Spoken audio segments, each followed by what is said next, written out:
Hello, my friends. Welcome back to Fire Up Universe, where every heart has a story, and every story has something to teach us. Today, I want to tell you a story about a house. But this isn't really a story about a house. It's a story about seeing what could be. You see, when I was younger, I discovered something about myself. Sometimes I would look at something exactly the way it was, and somehow my mind would immediately start imagining what it could become. And when my husband and I bought a brand new house that was still being built, oh boy, young Marie's imagination went to work. I was seeing possibilities. And the funny thing is, I wasn't an architect. I wasn't an interior designer. I was simply someone who could look at what was in front of me and imagine something different. So come with me. Open your imagination. And let's go back to the house that taught young Marie an important lesson about creativity, vision, and seeing what could be. This is the house I redesigned. Now, let me tell you what happened. My husband and I had just bought a brand new house. It wasn't completely finished yet. The builder was still working on it, so every time we visited, we could see a little more of our future home coming together. I was so excited. I walked from room to room, imagining where everything would go and what our life there might look like. My husband was excited too. But while he was looking at our new house, my imagination had already started working. I wasn't looking at paint colors or furniture yet. I was looking at the house itself. And then something caught my attention. The staircase. I stopped.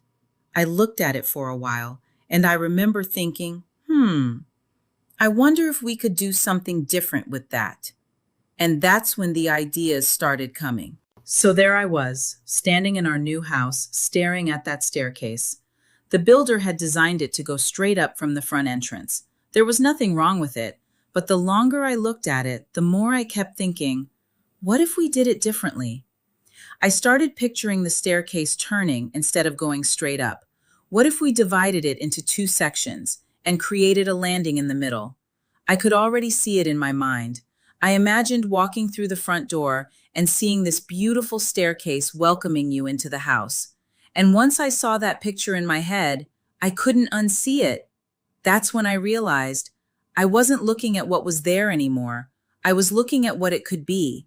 Now I just had to figure out whether anyone would actually let me change it.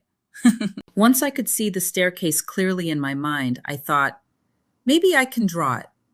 So I sat down, picked up a pencil, and started putting my ideas on paper.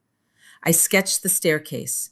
I drew where I wanted it to turn, where the landing could go, and how I imagined the entrance flowing into the rest of the house.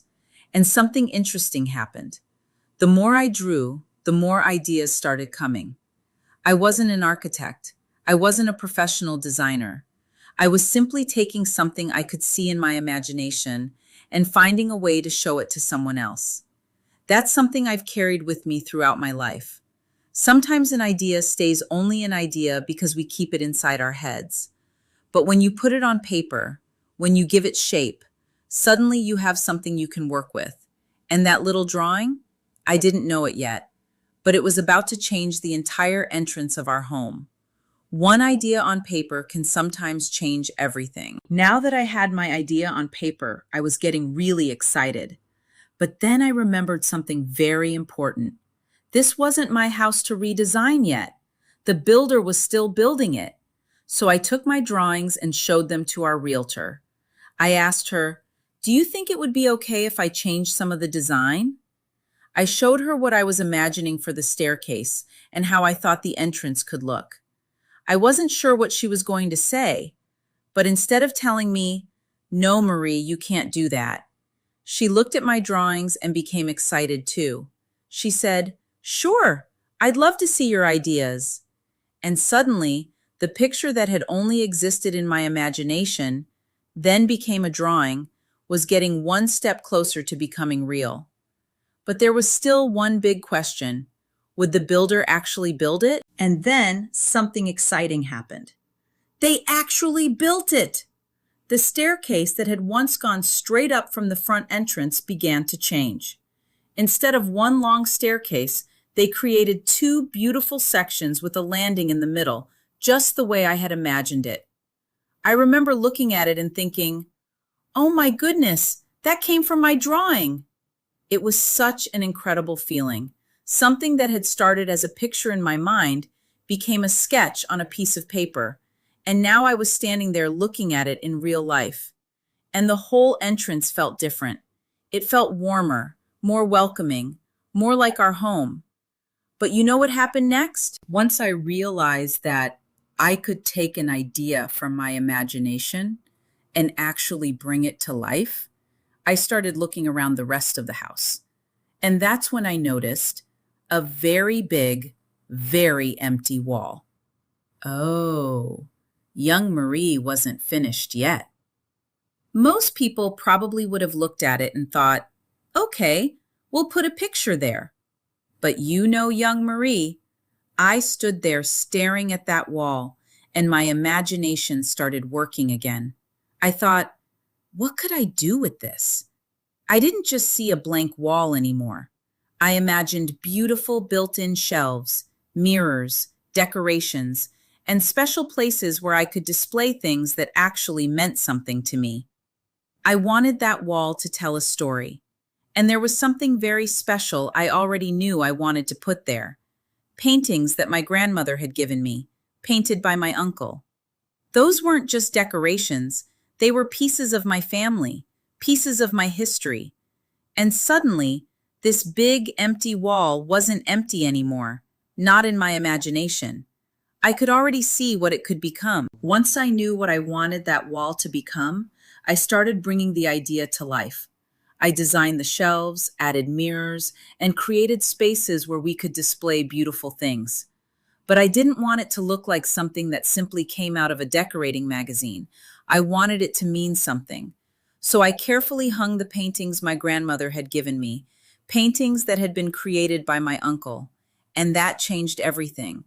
Every time I looked at that wall, I wasn't just looking at decorations, I was looking at my family. I was looking at memories.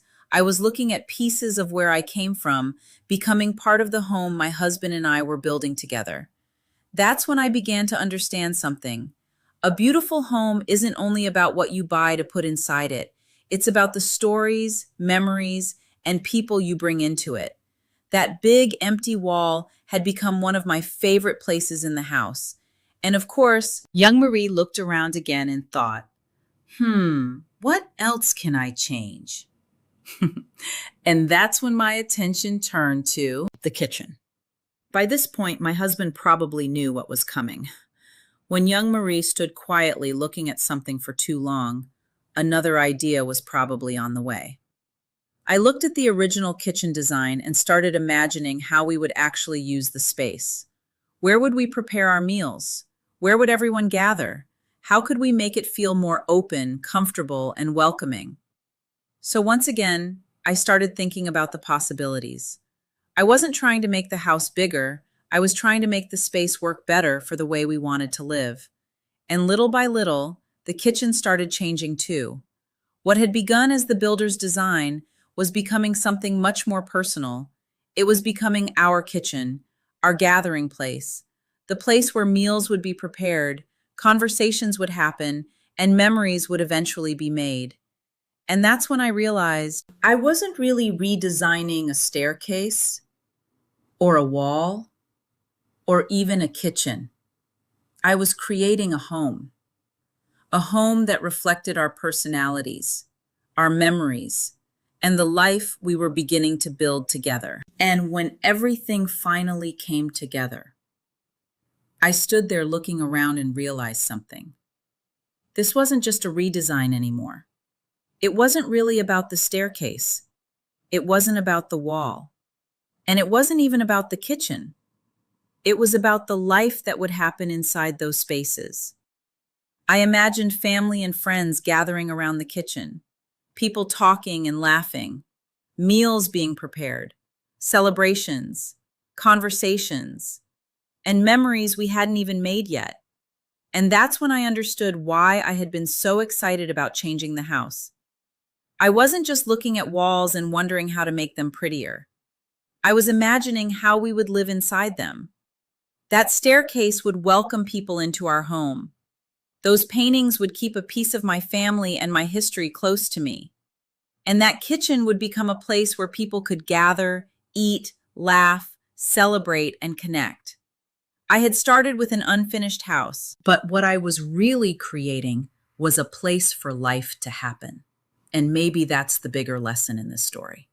Sometimes creativity isn't about seeing something that's wrong. It's about looking at something that's perfectly fine and asking yourself, what else could this become? Because when you learn to see possibilities instead of limitations, you don't just change the things around you. Sometimes you change the way you experience them. We didn't just redesign the house, we redesigned the way we would live in it. And that, my friends, is the power of seeing what could be. You don't have to be an expert to have a vision. Sometimes you simply have to trust what you see in your imagination and be brave enough to try. So the next time you look at something ordinary, ask yourself, what could this become? You might just surprise yourself. Until our next story, keep dreaming, keep creating, and keep firing it up.